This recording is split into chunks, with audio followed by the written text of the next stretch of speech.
JVH classes YouTube channel पे वर्ग 10th के विद्यार्थियों का हार्दिक स्वागत है। मेरे प्यारे विद्यार्थियों, वर्ग 10th आज इकोनॉमिक्स से संबंधित 2 अंक स्तरीय प्रश्नोत्तरी लेकर मैं उपस्थित हूँ। तो अर्थशास्त्र में टर्म 1 हेतु आप 2 चैप्टर आपको पढ़ने हैं, विकास और दूसरा भारतीय अर्थव्यवस्था के क्षेत्रक। तो कल मैं पहले चैप्टर से संबंधित 2 अंक स्तरीय प्रश्नोत्तरी को अपलोड कर दिया हूँ, प्लेलिस्ट में आप देख लेंगे। आज भारतीय अर्थव्यवस्था के क्षेत्रक से संबंधित 2 अंक स्तरीय प्रश्नोत्तरी अपलोड कर रहा हूँ, इसे आप देख लेंगे। और टर्म 2 इसके बाद जैसा निर्देश जैक से प्राप्त होगा, वो लघु उत्तरीय दीर्घ उत्तरीय किस रूप में से प्रश्न पूछे जाएंगे कि वस्तुनिष्ठ व्यू से आएंगे, उसको ध्यान में रखते हुए अपलोड करूंगा। तो टर्म 1 हेतु जो निर्धारित है अर्थशास्त्र में विकास और भारतीय अर्थव्यवस्था, इससे संबंधित आज ये दूसरा चैप्टर भारतीय अर्थव्यवस्था क्षेत्रक से 2 अंक स्तरीय प्रश्नोत्तरी लेकर उपस्थित हैं। और आपको टर्म 1 में इतिहास में यूरोप में राष्ट्रवाद का उदय, भारत में राष्ट्रवाद, ये दोनों चैप्टर अपलोड कर दिया हूँ, प्लेलिस्ट में देख लेंगे। नागरिक शास्त्र में सत्ता की साझेदारी, संघवाद, लोकतंत्र और विविधता, जाति धर्म और लैंगिक मसले, ये चारों चैप्टर नागरिक शास्त्र से भी मैं प्लेलिस्ट में वीडियो अपलोड है, देख लेंगे। और अर्थशास्त्र में विकास और आज भारतीय अर्थव्यवस्था के क्षेत्र, ये भी आप प्लेलिस्ट पर आप देखकर नोट्स बना लेंगे और मेरे साथ अपनी तैयारी को पूर्णता की ओर ले चलेंगे। तो आइए देखते हैं आज भारतीय अर्थव्यवस्था क्षेत्रक टर्म 1 हेतु निर्धारित दूसरा और अंतिम चैप्टर। प्रश्न नंबर 1, प्राथमिक क्षेत्रक किसे कहते हैं? तो जहां प्रकृति द्वारा प्रदान की गई वस्तुओं का प्रयोग किया जाता है वह प्राथमिक क्षेत्र कहते हैं। प्रश्न संख्या 2, द्वितीयक क्षेत्रक से क्या तात्पर्य है? तो ऐसी गतिविधियां जो कच्चा माल अथवा प्राथमिक उत्पादों को उपयोगी वस्तुओं में बदल देती है, तो द्वितीयक क्षेत्र में आता है। प्रश्न नंबर 3, तृतीयक क्षेत्रक किसे कहते हैं? तृतीयक क्षेत्रक का संबंध वस्तुओं के उत्पादन से न होकर सेवाओं के निर्माण से होता है। इस प्रकार आप उत्तर लिखेंगे। तो अब प्राथमिक क्षेत्र के उदाहरण भी जान लें।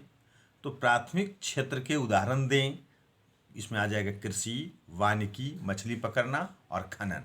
जैसे अभी प्राथमिक क्षेत्र किसे कहते हैं, तो आप यहाँ देखें कि प्रकृति द्वारा प्रदान की गई वस्तुओं का प्रयोग जहाँ किया जाता है, तो प्राथमिक क्षेत्र में देखिए प्रकृति के द्वारा दिया गया कृषि, वानिकी, मछली पकड़ना, खनन। प्रश्न संख्या 5, द्वितीयक क्षेत्र के उदाहरण दें।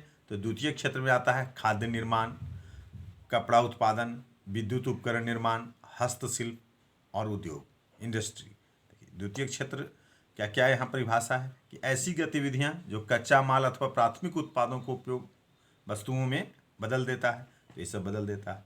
जैसे खाद्य निर्माण है, तो जितने भी हम लोग उत्पादन करते हैं, अब आलू है, गेहूं है, चावल है, उससे सारे प्रोडक्ट बनते हैं, खाद्य पदार्थ बनते हैं।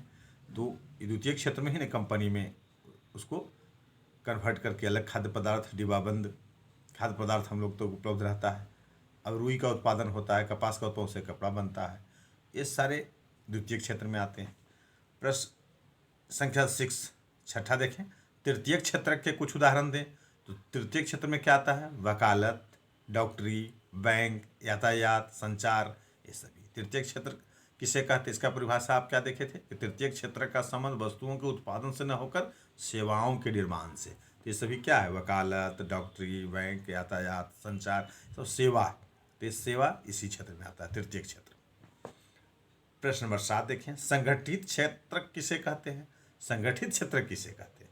तो उत्तर आप लिखेंगे, संगठित क्षेत्र वह होता है जहां नौकरी की शर्तें निश्चित होती है, काम करने के घंटे निश्चित होते हैं, भविष्य निधि तथा भत्ते तथा रविवार को छुट्टियां भी निर्धारित होती है। तो ये सभी संगठित क्षेत्र के अंतर्गत आते हैं, तो इतनी सारी फैसिलिटियां दी जाती है।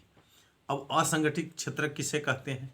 तो कि असंगठित क्षेत्र वह होता है जहां नौकरी की शर्तें नियमित नहीं होती है, भविष्य निधि तथा अन्य भत्ते भी नहीं मिलते हैं, जहां पेंशन आदि की भी कोई व्यवस्था नहीं होती है, तो वो असंगठित क्षेत्र में आते हैं। तो इसे असंगठित क्षेत्र कहते हैं।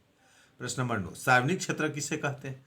देखिए, जिन क्षेत्र की अधिकांश परिसंपत्तियों पर सरकार का नियंत्रण होता है उन्हें सार्वजनिक क्षेत्र कहते हैं। अधिकांश यदि छूट गया था, तो जिन क्षेत्र में अधिकांश परिसंपत्तियों पर सरकार का नियंत्रण होता है उन्हें सार्वजनिक क्षेत्र कहते हैं। जैसे अब रेलवे, बैंक है, संचार है, तो ये सभी सार्वजनिक क्षेत्र के। प्रश्न संख्या 10, निजी क्षेत्र किसे कहते हैं? अब जिन क्षेत्रकों की परिसंपत्तियां या सेवाएं किसी विशेष व्यक्ति या कंपनी के हाथों में होती है, टाटा, बिरला, ये सब क्या है, निजी क्षेत्र में है। तो जिन क्षेत्रकों की परिसंपत्तियों एवं सेवाओं की किसी विशेष व्यक्ति या कंपनी के हाथों में जब होती है अधिकार, तो ऐसे क्षेत्र को निजी क्षेत्र कहा जाता है, प्राइवेट सेक्टर जिसको कहते हैं। प्रश्न संख्या 11, सकल घरेलू उत्पादन से क्या तात्पर्य है? देखिए, तीनों क्षेत्रकों, प्राथमिक, द्वितीय और तृतीय, तीनों क्षेत्रकों के उत्पादनों के जोगफल को देश का सकल घरेलू उत्पाद कहा जाता है, जीडीपी।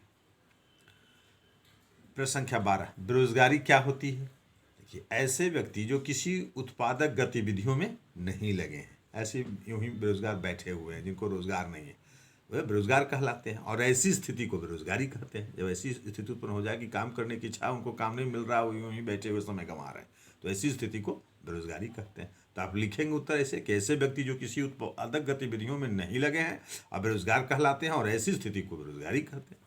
प्रश्न संख्या 13, देखिए, मौसमी बेरोजगारी से क्या अभिप्राय है? तो निश्चित अवधि में काम मिलता है पर बाकी समय में बेरोजगार बैठे रहते हैं, तो उसे मौसमी बेरोजगारी।